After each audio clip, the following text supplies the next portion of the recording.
Hi everyone, and welcome back to Art with Mrs. S.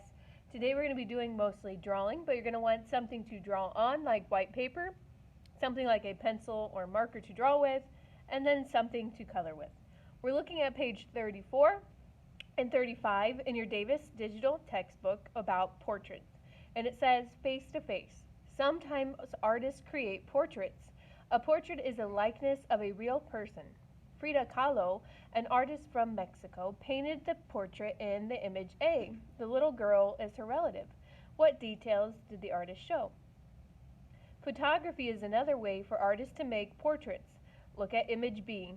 Solomon Getachew, a portrait photographer in Ethiopia, used a camera to create this photograph of his son. So what we're going to do today to create our portrait, we're going to take a white piece of paper and then we're going to fold it in half vertical. I'm going to fold it one more time up and down, and once again up and down, so it looks like this small rectangle. When I unfold that, that's going to create my guidelines for my proportions. You do not have to, but so that you can see this in the video, I'm going to trace over those lines so that you can see those at home. And we're going to start drawing a portrait. I always start drawing with an upside down eggy shape. I kind of want this center line in the center of that eggy shape. So let's use this whole picture. And my paper is kind of long. We're going to go all the way down, all the way back up. It's kind of a skinny head. If your paper was a little shorter, your skull will be a little shorter. That center line that we created for this proportion, that's where our eyeballs are going to go. So let's go ahead and draw in those kind of football squishy lemon shapes for the eyes. Trying to keep things as symmetrical as possible, but we are freehanding, so they do not have to be perfectly even. Inside of that upside down eggy shape and inside those little footballs, I have the circle for the iris and then the pupil in your eyeball.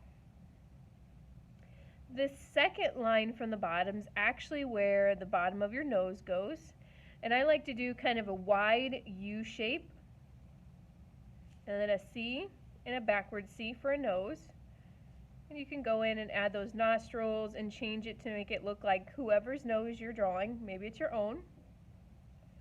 Now your mouth actually goes in between the bottom of your nose and your chin. And sometimes it looks a little goofy. You can have your mouth open or closed, it's up to you. The line in between the top of the head and the eyes, that's actually where your hairline runs to. Whether you're a girl or boy, or even if you're bald, that's where your hair starts. So it can go all the way back, that's fine. Sometimes you have longer hair and it goes down and around, that's alright. Hair's kind of hard to draw, so take your time. Really, it's just important that you have it all going the same direction. This time I could also add in things like eyebrows. I don't have a lot of room for them on my art, but go ahead and add in your ears. They kind of go in this, where this eye line's at and down. And I'm working rather quickly, like I said, but take your time. You can go in and add shadow. You can add in values in the eyeballs to make this look more realistic. You can go back in and add those fine details and make it look more like a person. Now in the example they show you in the book, it also added things like a frame. You can color in and add a background. You can change the hair color. You can give this a skin tone. You can change the color of the eyes, but that is after you're done drawing. So when you're done drawing and coloring your art, don't forget to take a picture and post to Padlet. The Padlet should be right under this video. Type in your first and last name when it says title and your classroom teacher. Thanks for joining me today. I can't wait to see all of your portraits.